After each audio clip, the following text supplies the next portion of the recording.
बिस्मिल्लाहिर्रहमानिर्रहीम। एक्सेल में drop down list से मल्टीपल आइटम सिलेक्ट कैसे होंगे, प्लस ड्रॉप डाउन लिस्ट से क्या डेटा एंट्री भी कर सकते हैं।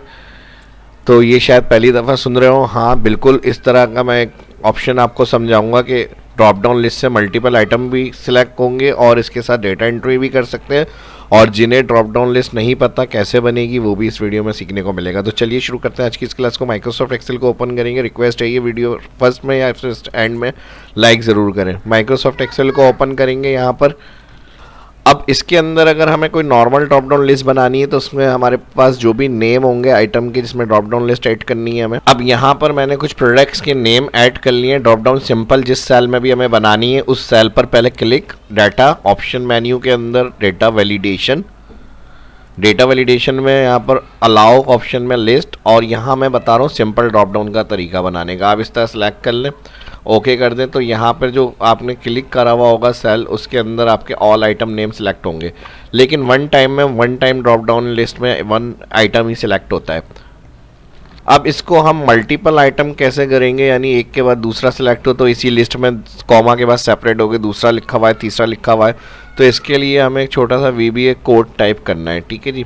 अब VBA कोड टाइप करने से पहले हमें यहाँ पे क्या करना होगा, इस ड्रॉप डाउन लिस्ट को मैं क्लियर कर रहा हूँ डेटा वैलिडेशन में। तो ये तो उनके लिए था जिनको ये नहीं पता ड्रॉप डाउन लिस्ट कैसे बनेगी। अब हम मल्टीपल आइटम को कैसे सिलेक्ट करेंगे, इसके लिए आपको राइट क्लिक करना है। यहाँ पर एक कोड होगा कोड में, और अब आपको ये कोड किस तरह से मिलेगा, ये फाइल इस वीडियो के एंड के अंदर मेरे ब्लॉग के लिंक से जाकर आप डाउनलोड कर सकते हैं। जब फाइल डाउनलोड हो जाएगी तो ये सेम टू डेटा भी आपको मिल जाएगा और विजुअल बेसिक की जो कोड होगी वो भी फाइल आपको विजुअल बेसिक में मिल जाएगा कोड। तो अपनी प्रैक्टिस के लिए, अंडरस्टैंड करने के लिए आप उसको प्रैक्टिकली कर सकते हैं। ठीक है जी। तो कोड को देखते हुए अपनी प्रैक्टिस भी कर सकते हैं। एक चीज़ का ख्याल रखिएगा, जो ड्रॉप डाउन टारगेट किया है सेल वो मैंने यहाँ A1 एड्रेस दिया है, बाकी सब डिटेल लिखी हुई है इसके अंदर कोड में। और इसको मैं यहाँ से व्यू माइक्रोसॉफ्ट एक्सेल क्लिक कर रहा हूँ और यहाँ पर अब हमें एक ड्रॉप डाउन बनानी है। इसको मैं रो के हाइट को बढ़ा रहा हूँ। डाटा मेन्यू के अंदर जाएंगे, यहाँ पे डेटा वैलिडेशन, और डेटा वैलिडेशन में हम जाएंगे लिस्ट हमने कहाँ बनाई है, टारगेट A1 सेल पर क्लिक करके फिर आप डेटा वैलिडेशन में जाएंगे, ऑल डेटा को सिलेक्ट करेंगे, ओके करेंगे। अब यहाँ पर हम वापस आ जाएंगे। इसको मैं थोड़ा सा कलर से हाईलाइट कर रहा हूँ ताकि क्लियरली हमें यहाँ पे ड्रॉप डाउन लिस्ट जो है आइटम नज़र आ जाए उसके अंदर। और यहाँ पे अब हम अगर चेक करें तो फर्स्ट नेम आ गया, सेकंड नेम आ गया। इसी तरह आपको ड्रॉप डाउन लिस्ट बढ़ानी है तो यहाँ से कॉलम विथ को बढ़ा लें मल्टीपल आइटम को शो करने के लिए ताकि नज़र आए हमारे पास। देखें अब ये डाटा इस तरह से आएगा हमारे पास।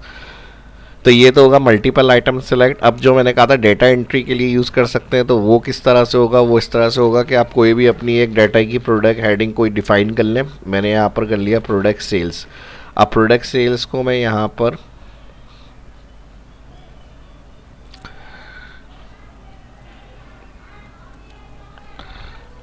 ठीक है जी ये कर रहा हूँ। और इसके साथ मैं यहाँ पर फॉर्मूला यूज़ करूँगा एक्स्ट्रा ड्रैग के लिए। इफ एरर रिटर्न में एरर रिटर्न नहीं हो, स्प्लिट टेस्ट स्प्लिट एस लिखेंगे तो ये आ गया। और फिर इसके साथ हमारे पास टैक्स कौन सा होगा, ये कॉमा स्प्लिट क्या करना है, इन्वर्टेड कॉमा में हमने कॉमा लगा दिया, ब्रैकेट क्लोज।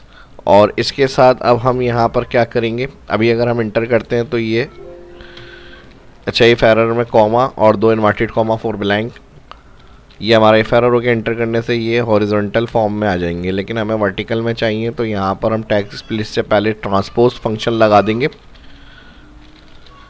तो इस तरह से ट्रांसपोज फंक्शन यहाँ पर टैक्स स्प्लिट ब्रैकेट यहाँ क्लोज है, यहाँ पे इसका ब्रैकेट क्लोज इंटर करेंगे। तो यहाँ पे अब आपको जो भी आइटम नेम सेलेक्ट करने हैं उसके साथ साथ देखिए डेटा एंट्री भी automatic base drop down list को देखते हुए जो हम सिलेक्ट कर रहे हैं उसकी डेटा एंट्री भी साथ साथ डाटा के ऊपर अप्लाई हो रही है। तो ये हम प्रिंट कर सकते हैं, इसकी वैल्यू को हम प्राइस लुकअप वगैरह भी साथ में कर सकते हैं, क्वांटिटी वगैरह बिल वगैरह बना सकते हैं। कोई भी एक अपने वर्किंग के हिसाब से आप इस ऑप्शन को 20 वर्ल्ड आइटम जो सिलेक्ट हो रहे हैं ड्रॉप डाउन उसको यूज़ कर सकते हैं अकॉर्डिंग टू अपनी नीड। होपफुली वीडियो आपको पसंद आई होगी, नया सीखने को मिला होगा। लाइक करें वीडियो को। मिलते हैं नेक्स्ट वीडियो के अंदर। अपनी फीडबैक से ज़रूर आगा क्या करें, कमेंट करके लाजमी। मिलते हैं नेक्स्ट वीडियो में। अल्लाह हाफिज़।